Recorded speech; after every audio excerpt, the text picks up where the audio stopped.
Welcome to Cold Hard Trash, CRT episode 18. I'm your host, Trashcan Jones. And I'm Breeeeg, your other host.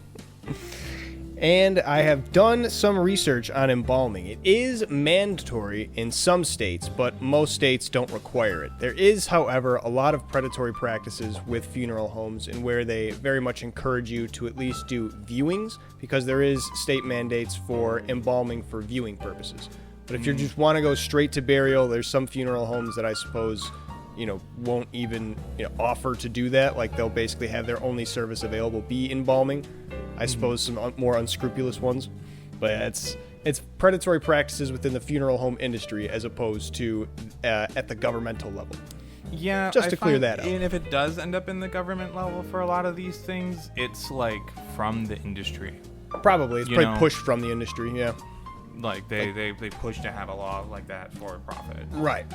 Could be. Because it's in some states, but I don't know why specifically. Like New Jersey was one of them. I don't know why particularly New Jersey would need more embalmed bodies as opposed to Texas or Illinois or some other state randomly. Who knows? But yeah, it's mostly just predatory practices where a lot of them will try to upcharge you and sneak in whatever things, but good luck trying to win a lawsuit. Yeah, I mean, it's a vulnerable time in a lot of people's lives. Right, that's, I assume, what they prey on a lot. It's not the best. So what's it for Illinois? Let me look up the specific things for Illinois. I don't know if they're one of the states. And depending on what you find, how much can you put towards a furnace? It is not required but if you don't have a burial or cremation plan within a certain time, then you need to embalm them in order to refrigerate them in any capacity. Shotfield. So you got to get it done quick. Yeah, I mean, that's not the worst. Yeah, especially if it's just cremation. Just quick, get it done anyway. Apparently there's they use an ice cremation thing where they super cool the body and then shake it. Shake it up real good and crumble it up. Yeah. Freeze dry it. Jeez. Well, I thought that's how they did it for the tree thing. I saw a video of what their process is or something like that. Ever tell you what my plan is? So there's services that will, after the cremation process, they can press the dust into a form of crystal. So my plan is I'm going to get a sword. And it's going to have probably 15 to 20 different crystal indentations and probably some form of a tree. At the base of the tree, boop, goes my gem, the sword above the mantle. Forget an urn, forget just a picture of me where you're trying to just put the sword. And if you want a picture of me to remember what I look like, sure. And be like, yep. You put it next to the sword. Right, that's Grandpa. He's a sword now. Yeah. And you said you have all those other indentations on it, so your my son will eventually, and then perhaps his son, and then eventually my great grandson will have this wicked sword with a bunch of different gems in there. Yeah, that's great grandpa. He started this off, and he is sweet. You're welcome, future generations. It's either gonna do curse damage or holy damage, and we don't know which one. Yeah, it depends. It's gonna how good of people we are, putting good aura and evil aura into the sword. Yeah. All this whole thing with burial and trees. Now I think I was just so interested in that, just because I don't know, it's doing something useful with the body. And then Elden Ring came out, and Elden Ring is basically all about doing that. Really, useful stuff with bodies. You bury all your enemies. No, you feed the body back to the tree. The great tree, the biggest tree in all the land. The superb tree. Yeah, the Erd tree. It'd be cool to be a tree. I think the idea would be if you could just cut my hand off. I don't know how much ash specifically they need to make the crystal, but if you just need an arm or a leg to make the crystal, put the rest of me in a tree. That'd be kind of cool. I feel that's kind of having my cake and eat it too, because I'm kind of torn between just being a tree in a field somewhere that my family can have a picnic under for future generations. That'd also be a cool image. This is the tree that basically is now the life. What my life goes to feed. What used to be my life goes to feed. That'd be cool. Yeah. Well, Elden Ring is really fucked up. Oh, that's made it seem so joyous. You're feeding this great tree, the giving tree. But it's kind of like the giving tree, but also it was a new world order that was imposed on the land. There was a previous like world order that wasn't focused on the tree. It was called the Crucible. And you get all these like people with like lizard tails and like scales and stuff like that, and those are just kind of like the dudes, you know, that exist. And then they made the tree at a later point, and then overtook the Crucible. And so then your burial rite was to bury people near the roots of this tree so that the tree could reclaim the souls and eventually rebirth you. But it's more so like kind of absorbing you. You know, your body's actually just going to feed the tree, which you don't really have a lot of say in, you know, that world. But yeah. That's cool. I haven't played Elden Ring yet. Wasn't aware of the story. It's pretty neat. Yeah, it's a very cool story. One of the main god, Marika, her like firstborn son, got killed by another more distant family member. But basically, they had this whole thing that's called the Rune of Death. The Erd Tree houses the Great Rune. Mm-hmm. I think it's called the Great Rune. Oh, what is it called? Oh, it's the Elden Ring. That's what it's called. That's it's John Elden Ring himself.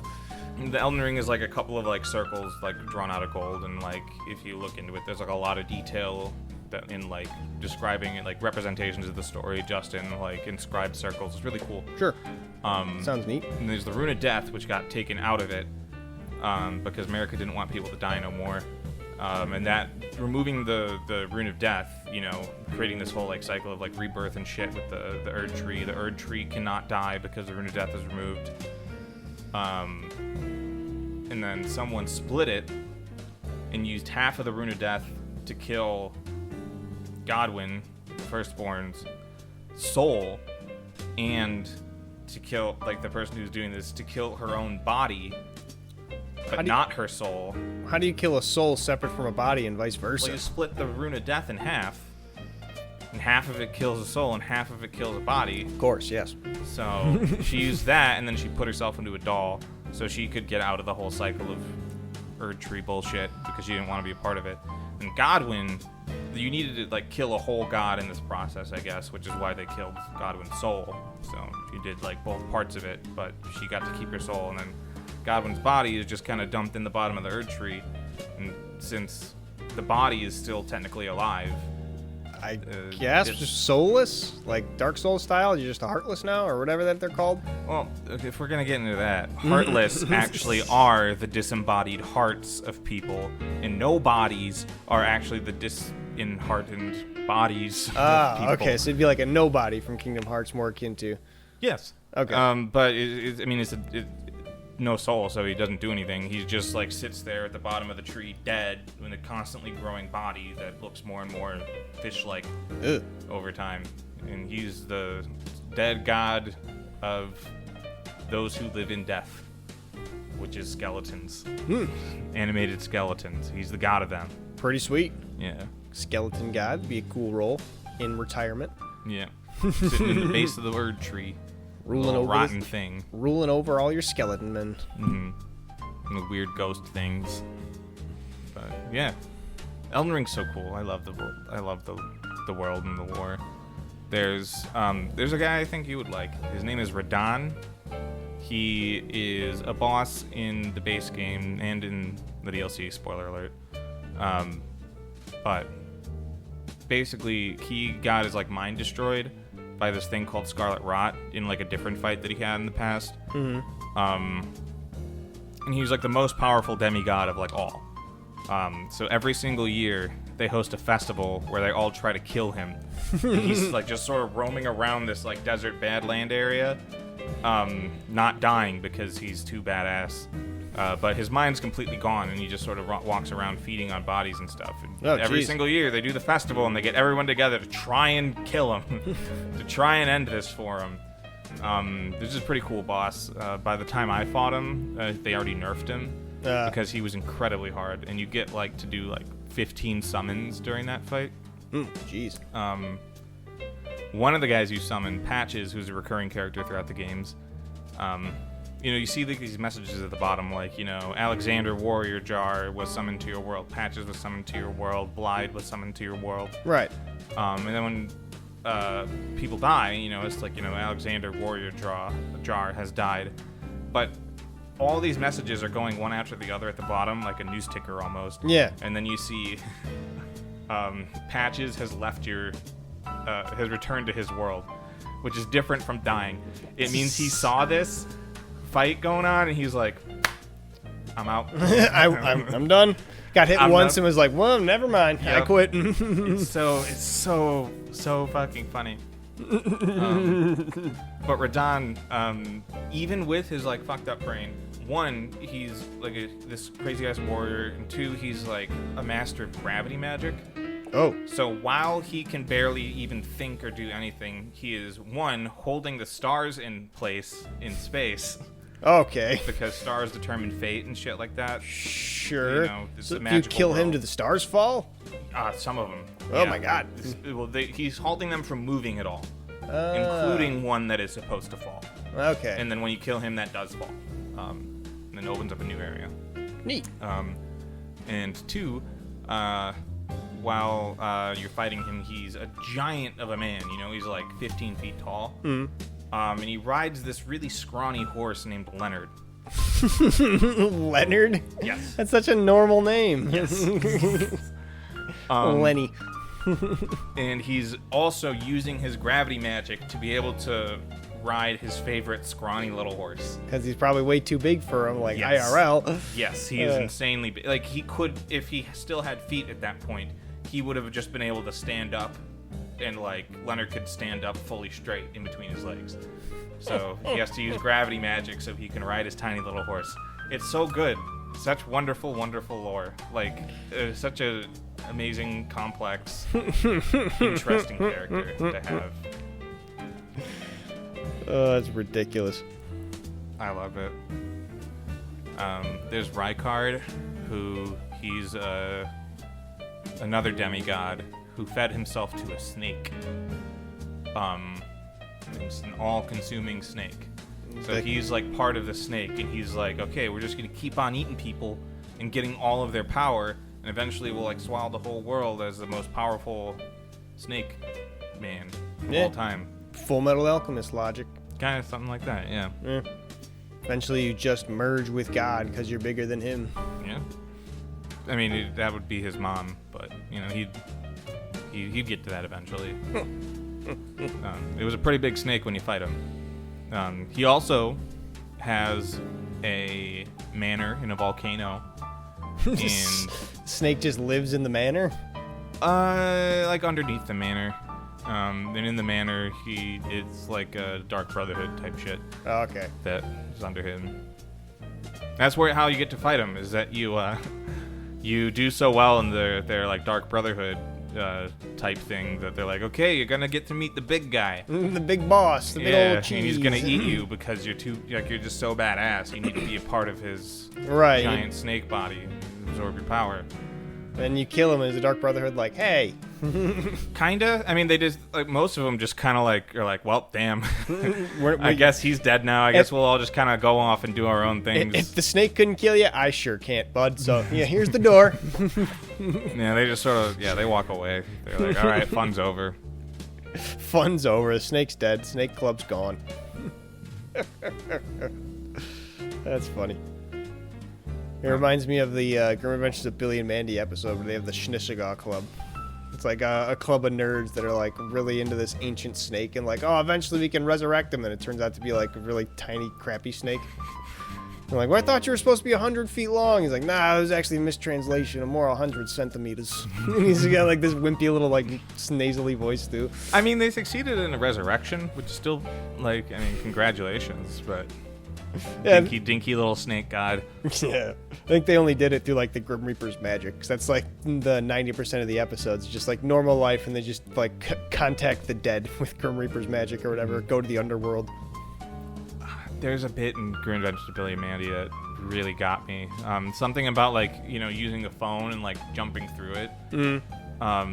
Classic bits. I fucking love that so much. Where it's like you're maybe like on a phone with someone and you're trying to threaten them, so you take out a gun and go poof, poof, poof, poof.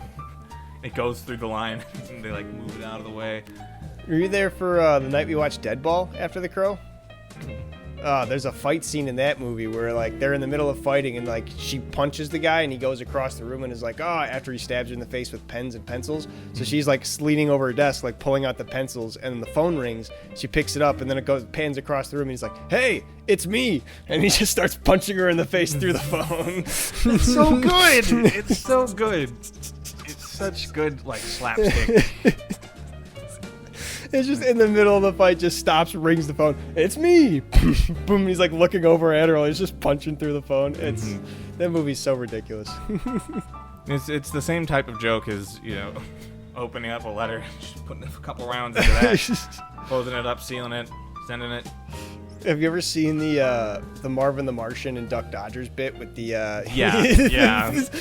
I forget, like the Q-35 ultimatum dispatcher and ultimatum response gun? Mm-hmm. He shoots it and then it like goes over there and then it just stops and it puts out like a little like message thing. Yeah, like surrender now, and then the response is just the bullet shoots, opens up, and then shoots a bullet. Just shoots him in the face. It's so good. It's my favorite Looney Tunes bit of all time. Just goes, it stops, opens up, shoots him anyway. I should watch more Looney Tunes. The old ones are so classic. There's so many good jokes and so many ones that you're kind of just like, ooh, can they really? Can they really do stuff like that? Yeah, I mean, I'm pretty sure it was Looney Tunes that. Pretty sure it was either Looney Tunes or Disney. I can't remember which one. That did decide to preserve those like old, like really racist cartoons, and it was just like put a little disclaimer in the front, like, "Hey, we know, Yeah. we get it, we know, we're like, this is still something that we made. It's part of our history.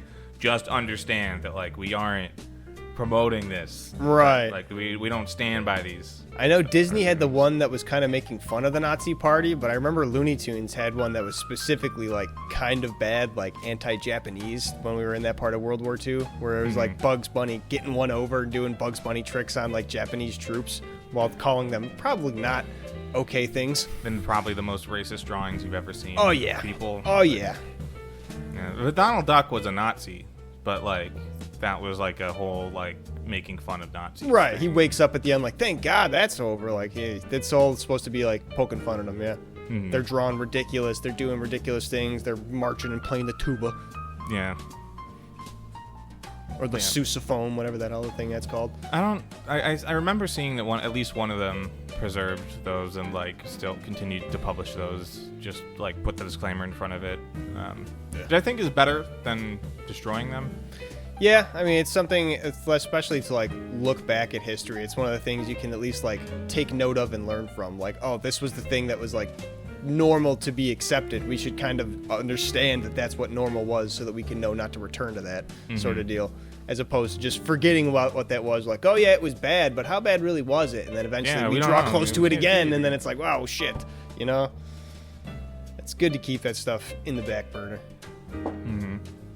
Though I despise that argument when they make it up over like tearing down those Confederate statues that are made of like plaster and nonsense, because they were just put up hastily in the 60s anyway for like the explicit purpose of like trying to hamper the civil rights movement. Yeah, isn't that the same deal with the Confederate flag? Is that like that's not the actual flag that they were carrying into battle?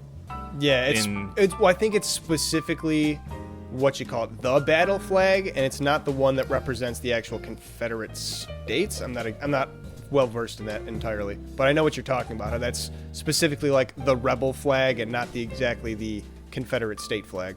It was like proliferated by those, like, I think it was Daughters of the Confederacy in the 60s or whatever.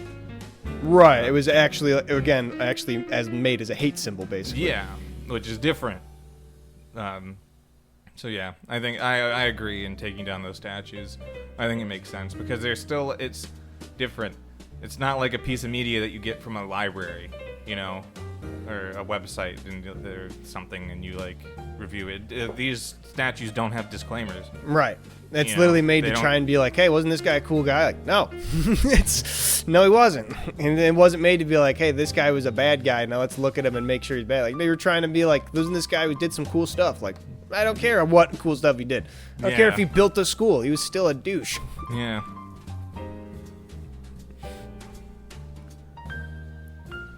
I was also thinking about, I guess, so back on the cremation thing.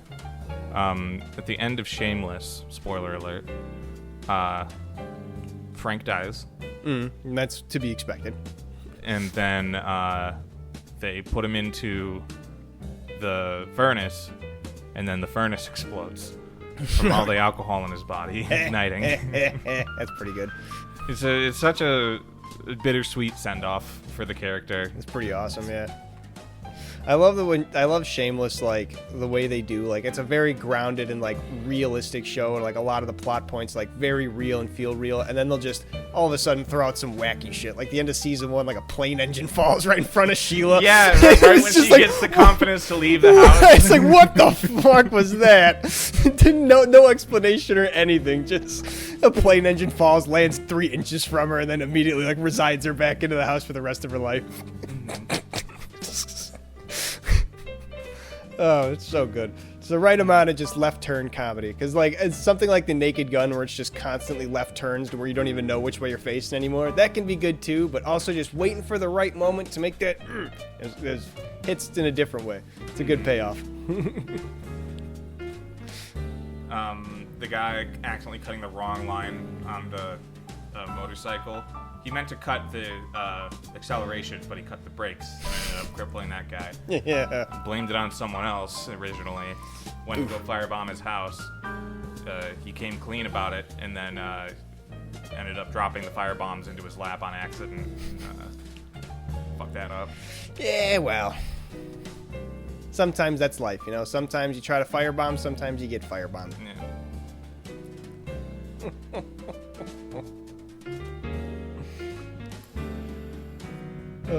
I want to watch the Naked Gun movies again. They're just so fucking good. There's so many gags that I laugh like for an hour straight watching those movies. They make me feel so good. I don't think I've ever seen any of them, but I'd be interested in it. Really? Oh, I forget who I watched in the Discord with. I thought you were there. We have to watch them. They're so good.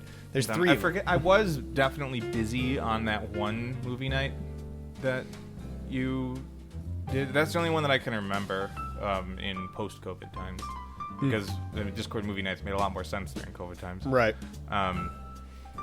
Yeah, I'm down. I'm definitely down to do some Hell yeah. viewing. Freedom 5, also, good camp. Oh, you mean Danger 5? Danger 5. Yeah. Danger 5 was absolutely hilarious. This nonstop, just like, I love when I think that and Black Dynamite, where they just try to do like that 70s aesthetic while they're filming, like the film grain and even like the overacting and everything. Like, it's just so much funnier when they're trying to do it. Because you watch actual movies from the 70s and it just comes off as like, you guys are really like putting your heart and soul into this, and you can tell like it doesn't come off well. Whereas if like they're trying to do it for camp, it's way funnier. Mm-hmm. Puts the cigarette into the gun, just shoots it at her. Quiet, Claire. Catches it.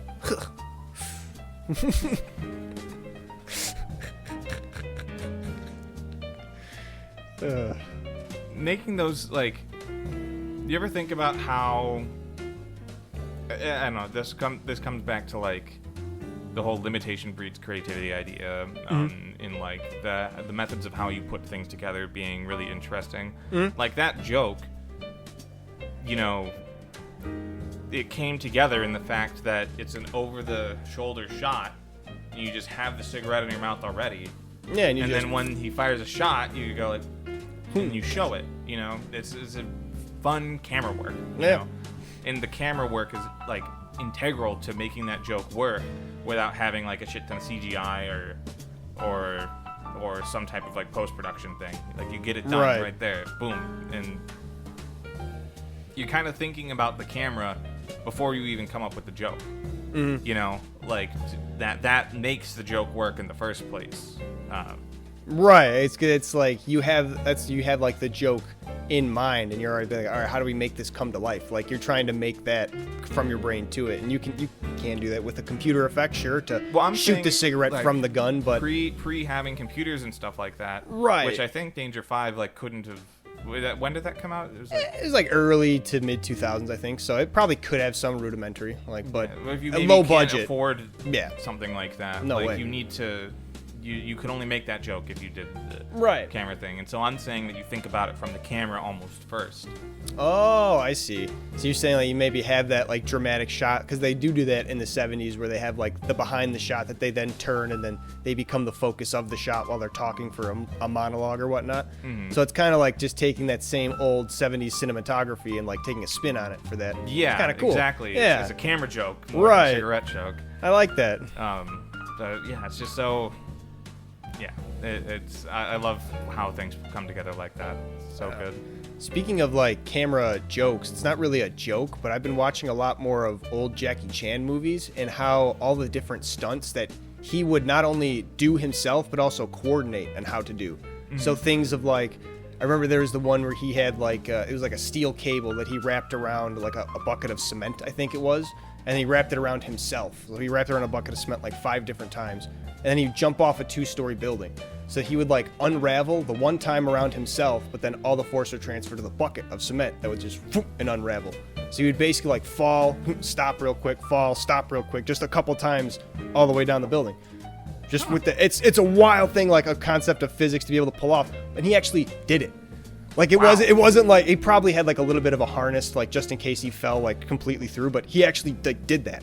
Like that was his stunt coordination of like, I think this is the way this will work, and then just whoop, whoop, whoop, whoop, whoop, and they have the wide shot of him just going from top to bottom with that cable, and then just gets off, does a little like whoa, whoa, whoa, because he's Jackie Chan, has to do his funny bit, and then runs off. It's like, that's wild. It's wild to even think of that, to like how like in a realistic scenario, you know, you're running away from people trying to get you, you're at the top of a building, like secret action movie style. Whoo, jump off the building.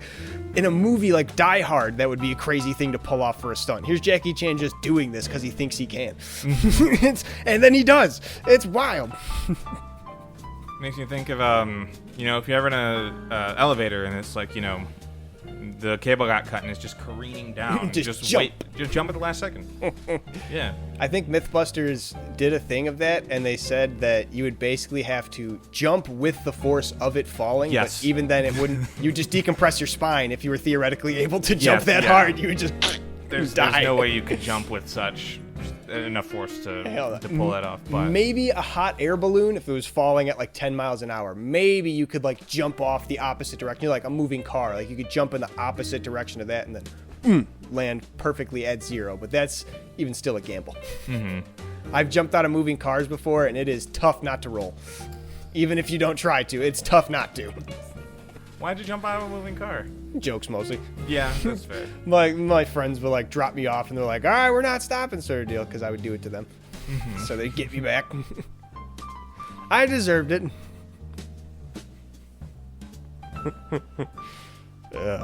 That's just crazy, though. Jackie Chan would always have his bloopers at the end of his movies, even back in the 70s, which was kind of uncharacteristic for action movies. So you would see, like, you know, the part of the movie where he jumped off of not even from a super high height, but onto a moving car and clasped onto the hood. And you're like, oh, that's kind of neat. And they had like a cut of him after he got onto the hood. So you're like, oh, maybe, you know, you don't know how much of the stunt is there versus how much of the camera work. And then they show the bloopers of him jumping onto the car and hitting the windshield, rolling off 3 separate times. You're like, oh my God, this dude's a maniac. Just imagine, like, he rolls off and just pops up like, missed it. All right, recut, get the car back. But that, like, doing that, like, adds so much to the movie. You know, like, actually doing those stunts and, like, avoiding cuts where you can. Yeah. And just, like, going straight through the things. And Jackie Chan's, like, fight scenes, like, there's so much comedy in that. There's so much comedy and choreography with the actual, like, punching and everything of him, like, the classic one is him like having a shitty weapon, so he throws it to the other guy, and then he like the guy throws his weapon on instinct and just like, hey, wait a minute, and now Jackie Chan has the good weapon. It's a classic move. Like he'll have a broom and throw it to him, and be like, now I have your weapon. And the guy's like, oh man, how'd I get tricked? It's good times. Another thing I'm thinking of is I'm pretty sure this was in Indiana Jones, Harrison Ford, the guy with the swords, and going like, Yeah, and just shoots him. yep. Apparently, wasn't he like sick or something that day, or like just really like wasn't able to do like the choreographed fight scene and everything like that? Like, Yeah, apparently they were supposed to have, the story is, they were supposed to have like a whole choreographed fight scene where he was going to like dodge and do this whole thing where he whips the swords away and whatnot, but they had been filming in the literal desert all day and Harrison Ford wasn't feeling well, so he was just like, can we call it there, like after doing that? And they were just like, yeah. They were like, yeah, we can. That's awesome. Just shrugs and shoots him like, whatever.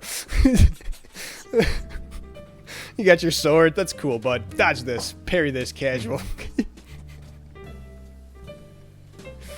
I think that's all. There's also a MythBusters thing of like cutting a bullet in half. Yeah. It was because there was like a thing with a guy like there's two people running away, he has one bullet, so he holds the knife in front and goes He just bing and shoots them both. Mm-hmm. You could theoretically do it, but not to a degree of like accuracy and like you can aim the bullets. But yeah, katana can withstand a bullet shot. That show Forged in Fire, that was one of their like tests they would do all the time. If they ever had the contestants make katanas, they would just shoot it. They'd have the guy come out with a gun and be like, all right, we got to split the bullet. If your katana can withstand it, we know it's a good sword. Mm-hmm. Which is crazy to me that they would actually hit that on the first shot all the time, too. Because they'd have, like, a white paper background, so you'd be able to see when the fragments go through, and you'd see, like, it's a clean paper every time they shoot it. So it's like, either they changed it out after every missed shot, or he was just, boom, able to shoot this thin blade. Mm-hmm. Crazy. They probably just swapped the paper out, but Probably, yeah. It's so many cuts, yeah. It fits for TV, absolutely. it's much cooler that they show you that they get it every single time Right. first try. Exactly. I was trying to give what's his name, Ballson. It's fucking. Did you see that meme I posted? It was a while ago. I posted and Garth posted, but it was like I forget the guy's actual name. It's like Will something, but he's basically the guy that just stands in front of the logo while it's flaming, just like with his thumb in his jean pockets, like looking up at the camera. Someone's like, just showed this show to my dad, and he said this guy looks like he'd be called this Ballson. His dick is huge. I don't remember seeing that, but that does. I gotta send that to you. It's a good name. I've been posting things back to that group chat recently. Screenshots from the Jeremy Renner app always hit. Classic. The Rennerverse. Comment from Robo Renner. Robo Renner. Robo Renner 5000. You are inferior, meatbag. Robo Renner. Yeah. That's so good. I wonder why no one else tried making their own personal app. Like, no other celebrities made an app like that. I guess, like, Tyler, the Creator had the golf app, which I know someone who used to do the horoscopes for it. I feel like most celebrities who would want to do that probably don't have, like, the foresight to do it correctly and would probably just get scammed. They'd probably like an NFT or something scam on accident and then just end up, like, defrauding their fans millions of dollars and actually look like assholes. Yeah, well, I mean, like, you end up making the money off of that. That's the whole NFT thing. Right. That's why most people do it anyway, because they can still make off with the bag no matter what. Even if they bring in some unscrupulous characters. I might still have the Soulja Boy app. Oh, God. Soulja Boy had an app? Was it when he was releasing the Soulja game? I'm pretty sure you can order Soulja game off of it. Hell yeah, dude. We need a Soulja game. It's in the cloud. I can re-download it because I haven't opened it in so long. Sorry, Soulja Boy. It's probably just a virus at this point. I mean, so here, I open it up. It's just a cartoon Soulja Boy. Something went wrong. It's probably not supported on this version of iOS anymore. No. They probably didn't make it for like iOS whatever you're on. They stopped God updating damn it. It says please try again. Can you like still download it? Oh, the Soulja app. I love pulling this out. Can you still download it in the App Store? Like, is there an updated version of it? Maybe it's called something different. Maybe it's called like Soulja App 2 because they had to abandon the original IP. Soulja Boy. Official. Soulja Boy ain't cranking that on the App Store anymore. When's the last update? 23.8 megabytes. Got an update? No, that's just how big it is. Oh, it's got a 23 megabyte update. It has a bunch of 5-star reviews and a good amount of 1-star reviews. 5-star reviews, just best app, good Soulja. Can't believe it. So basically what would happen when you'd open this app is it would immediately start playing Soulja Boy's music. Hell yeah. And you had to like go into like a hidden menu or something like that to turn it off. Oh, it's terrible. It had a chat room that would it was only one thread. For all the Soulja fans. Yes. Hell yes. yeah. People would post to it every couple of days. It had links to his special shoes that he was selling. I'm pretty sure you could order a Soulja app.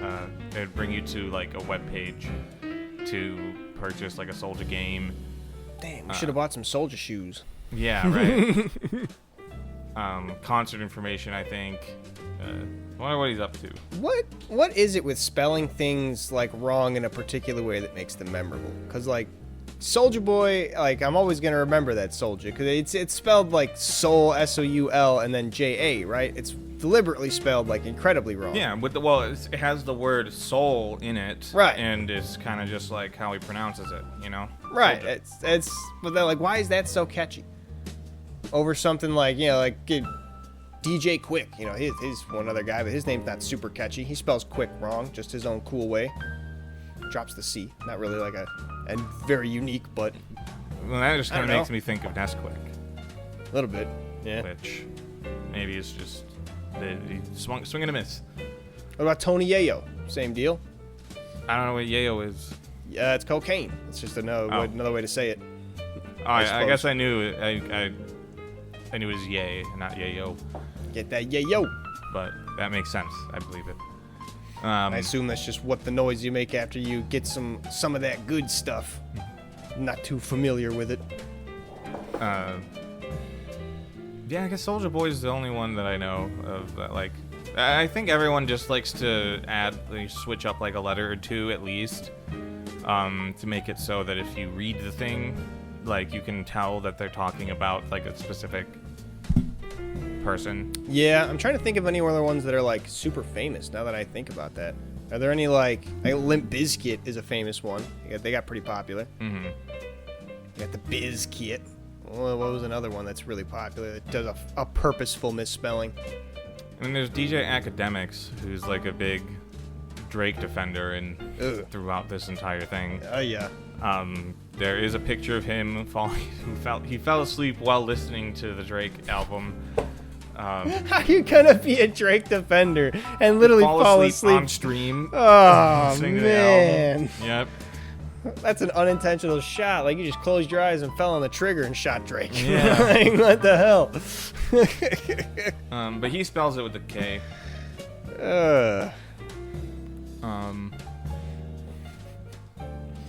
Did the Beastie Boys, did they use a Z? They were pretty big in the 90s. Were they S or Z? I feel like they had the opportunity to be Z, but they were probably just... Let me see. Like their first album. Did they use a Z on it? No, I think it looked like an S. Looking like it was an S. I think was Licensed to Ill their first album? Mm. Yeah. In 86. And it is indeed an S. Apparently, Panic at the Disco actually didn't have the exclamation point in their name originally. Really? That was so. If you look at the actual album cover for Fever You Can't Sweat Out, it doesn't have the exclamation point. They put the exclamation point in the cover art for Pretty Odd, and I think it just sort of picked up. I'm looking at images of the cover now. There's an exclamation point in there. Yeah, there is. What? All right. Panic at the Disco. No, maybe it wasn't that it wasn't on the album. It was that they put it there as like just like a piece of punctuation. Oh wait, no. It was, if I look up Pretty Odd, Is that their first album? That's Fever. their first album. Oh, Pretty Odd is? No, Fever You Can't Sweat Out's their first album. Oh. I've never heard of anything from their first album. Is I Write Sins Not Tragedy on it? Yes. Ah, okay. Makes sense. Okay, everything I'm talking about here is wrong. I'm not the most gigantic Panic at the Disco fan, so I was willing to believe you, but I had Google open and ready because I just fact-checked myself, so sorry to say. You got got. I did get caught. Beastie Boys, No Z, Panic at the Disco always had the exclamation point. Set the record straight. Yeah, the Fever You Can't Sweat Out is I don't know, I think it's really good. Pretty Odd has its hits. It's an odd one. Have you ever heard of the band The Avalanches? No. They're an odd one. I have looked into their music a few times. I haven't really gone back and checked into them recently. I don't know if they're still making things. They have a song that I very much like called Because I'm Me, but much like the band Ween, they don't really do any two songs the same.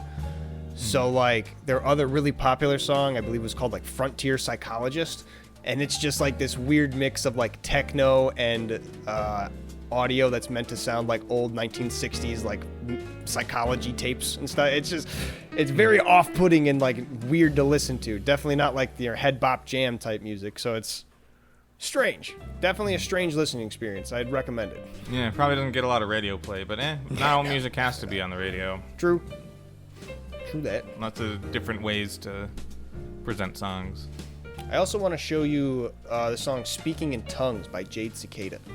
That's a song that has lyrics but no language. Man, right? It's another very unique listening experience. Every time I listen to it, it's one of the things that kind of just like catches me. Makes me think of the Simlish album that they came out with for Sims 3. Did they actually just release an album of nothing but Simlish? They got the original artists to come back and record. Oh, I remember Katy Perry doing one of that. They actually do all the artists? I thought it was just her for like a little like Easter egg. No, there's Katy Perry, Paramore, and Rise Against at least. Neat. Which is so good. Yeah, I remember hearing the Katy Perry, is it California Girls that she did for it? I remember seeing that in like a gaming 10 fun facts video back in the day. I think it was either California Girls or something earlier than that. Maybe Teenage Dream? I don't remember. God, I Hot and Cold? Might have been. Yeah. I don't know. Early 2000s Katy Perry. Did good stuff. And Katy Perry's still making music now. Is she? Yeah, it's not very popular. I'm gonna say I don't listen to the radio, but I also just haven't heard anything in the making it on the radio. Ugh. It's well, she like went out of her way to work with Dr. Luke, which Who's that? he is I don't know if anything finished in court, but very credibly accused by Kesha for abuse. Yes, I remember that now. And so, you know, definitely a name that is tarnished. Right, not one you want to be. Yeah. She like sought him out to work with him. So, getting blowback for that, and kind of just like not being popular right now. You know, her whole era with Bon Appetit like didn't really take off. Katy Perry had an era with Bon Appetit? Bon Appetit, no, being like the name of a song that she released. Oh, I thought you meant like the YouTube channel. Thing. I was like, wait a minute, whoa. Yeah. What a weird crossover. Yeah. No, it was Bon Appetit was like she had this whole new look for that song, and like presumably there's an album that came out with it. It didn't really take off. I say she seems to have aged well from what I've seen of her. Yeah. That's nice. I'm glad she's not like spiraling down some deep hole. Yeah. Like other artists who hit a slump tend to do. Or not tend to do, but are known to do. Yeah, it happens. But yeah, so yeah, Katy Perry is still around, and well, good for her. She's still putting work in. I bet she's still getting a bag, somewhat. Yeah. From somewhere. If you can make money being an artist, you know, you had your limelight. Might as well just cruise it out. Right? Yeah, I think if like it's probably a good idea to just try and start cruising if you end up hitting it big on like a single album or something like that. It's one of the things I never really understood about like you hear those, I guess it's really only like the super upper echelons of like Johnny Cash, Elvis, those people that like are the first people to get worldwide recognized status, to where like they get to the world tour stage and then they start to wind down from that, but then they just crave like, oh, I got to get back to my former glory. It's like, I don't know if it's just something that was like in the, you know, old time society that kind of fostered that mentality, to where like I feel like it's not really seen as much now, to where once people hit the world stage, there's a lot more graceful exits, to where like, yeah, we're going down. Like I think the Rolling Stones, for example, like they're still a huge band, not nearly as like popular as they were in their peak, I assume, but you know, they're not, you don't see them trying to spiral down and trying to like, you know, go and reclaim any form of glory. They're taking their shows where they can get them, doing tours, just doing whatever they want. They're still having a great time doing it. I wonder how much a Metallica ticket is. Metallica, same deal. They're probably still touring around. I think, aren't they doing their last tour now? I thought I read that this was going to be like their farewell. I'd believe it, but, you know, if they ever need money again, they'll probably just be like, hey, the last tour. No, it doesn't say it's their last tour, but they are doing a world tour starting in April 2025. Good on them. Yeah. I wonder if that's an indicative thing of them trying to reclaim their former glory then. As much as I was just saying, like, oh, they're gracefully exiting, this might be the start of their not-so-graceful descent if this world tour doesn't go off as hitched. Yeah. There's this one band I really like, Toe, who they just do, like, sort of math rock. They're from Japan. And I don't know if they're ever going to come to the U.S. again, which has me sad. You said math rock? Yeah. What do you mean? Math rock. No. Is it like rock and roll about like math? No, it's like how Christian rock is? It's just sort of like technical guitar work for the most part. You know, a lot of like... It's like how Buckethead does and stuff? It's, I'll show you after this. Like, okay. Math rock is a lot of, I don't know, like fast, sort of like thin guitar sounds for the most part. Very often they use like complicated time signatures, polyrhythms, stuff like that. Sounds like Dragon Force. Well, Dragon Force is like shredding, you know. I'm failing to see the difference between a math rock and shredding. If I showed you math rock, you'd see the difference instantly. It's a lot quieter. It's more like peaceful. It makes you think, you know. It's just kind of like the chugging along of your brain. It's not like crazy rocking out, big distortion, loud. So is it more akin to maybe like a Spanish guitar, like acoustically, like going in a lot of those note changes? Like I would say it's more similar to that, yes. Okay. But yeah, just sort of like complicated, like dirty chords, thin guitar sounds, complicated time signatures and polyrhythms, and I don't know. Like I said, it just feels like I'm like my brain just like chugging along, you know, just like gears turning, like click after click after click. Yeah, I've never heard of this genre of music. I'm interested in it. Yeah, I mean, Toe isn't even the only like math rock band. Like, there's a lot of other math rock I'd be able to show you that isn't that similar to it, but that's the big one for me, and I really like it. And I don't think they're coming to the U.S. Sad, because I would probably go anywhere in the U.S. to get one of those concerts. Damn. Yeah, I don't know if I'm not really a big concert guy. I don't know if there's any really artists that I would be willing to go and see a concert for, even if it was close. Just not really my type of vibe. Maybe like a music festival, maybe, but even then only for like a day if there's a couple that I want to see. I've been to Lollapalooza once and it was a good time, but it was mainly to go just so I could say that I went. And there was a couple bands I wanted to say. I got to see M85. They did Midnight City Live, pretty good. Yeah, that's definitely worth seeing. Got to see, I think it was ASAP Ferg and also Mac Miller back when he was alive. So that was cool. Yeah. I forgot Mac Miller was dead. Rest in peace. Yeah. Good old Mac Miller. Man, I should start listening to more Mac Miller. It's been a minute. Yeah. I didn't give him the time of day a lot when he first came out. I just didn't really vibe with a lot of his earlier stuff, but when I saw him at Lollapalooza, I kind of was liking what he was playing. I didn't know if it was just new stuff, but it's something I hadn't heard before. I think he did a pretty big pivot from like, you know, Party on Fifth Ave type stuff to like being a lot more contemplative, you know, using a lot more like actual instruments and stuff like that. It's probably like he needed to get a start somewhere. Sure. And then, you know, starting off with that kind of stuff. And I know people who prefer that to his newer stuff, and, you know, like, he prefers that to, like, the Divine Feminine and things, which is fine. You know, that makes sense. You know, everything's going to have his fans, but I'm a big fan of his later stuff. Oh, I'll have to give it a try. I hadn't thought about Mac Miller in a good long while. Yeah. From good old Pennsylvania. Woohoo. What other artists have been? I've been listening to Magdalena Bay recently. Don't know who that is.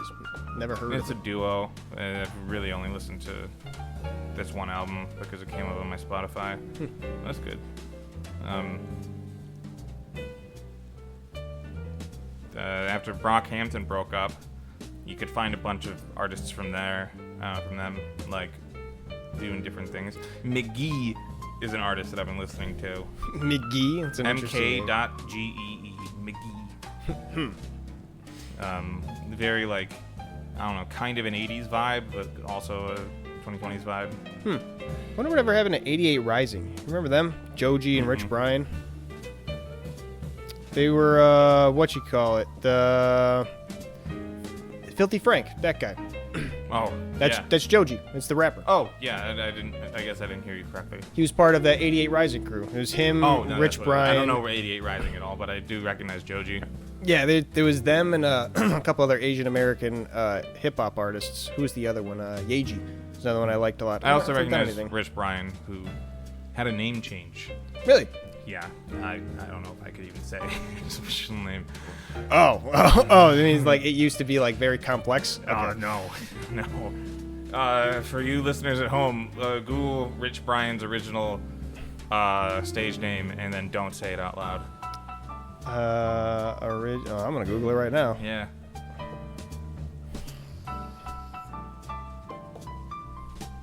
That's his real name. Yep. Hey, it's not necessarily a bad word. I mean, it's close enough that like I don't want to. Yeah, that's pretty funny though. Yeah, he changed it when he started getting popular. That's pretty good.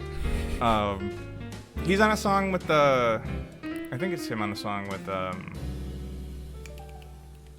BB No Money.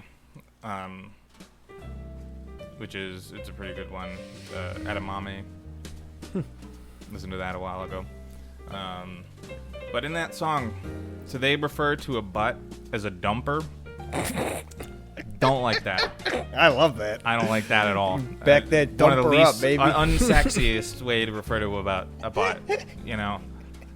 Ass, good, clean. Got a fat dumper on you. Yeah.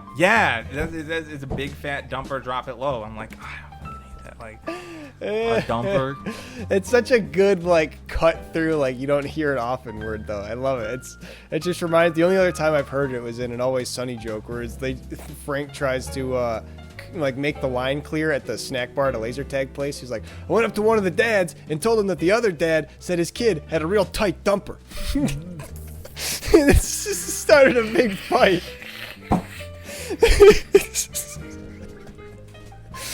Get you to the front of the line laser tag place. Worth it. It's just, he just comes back. He's like, anyway, I'm going back to the line. It's cleared up still. The fight's still breaking out. He just goes back and gets a second helping of nachos. I love that show. Oh, shit. What was I about to look up before I said that? I don't know. I don't even remember. We were talking about something 88. You were talking about 88 Rising and Rich Brian, yeah, which brought about the dumper, but I don't even remember.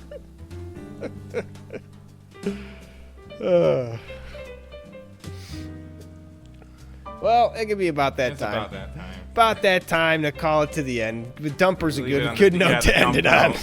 Leave it on a dump note. Thanks for joining in this episode of Cold Hard Trash, CRT number 18. If you enjoyed what you listened to, tell your friends about it and give us 5 stars on whatever podcast app you're listening on. I remember you used to say, please give us whatever rating you see fit. Yeah, and that I was was the one saying 5 stars. Yeah, well, I'm switching it up. I'm taking control now. You rate us 5 stars, or I swear to God, I'm going to come and find you so hard.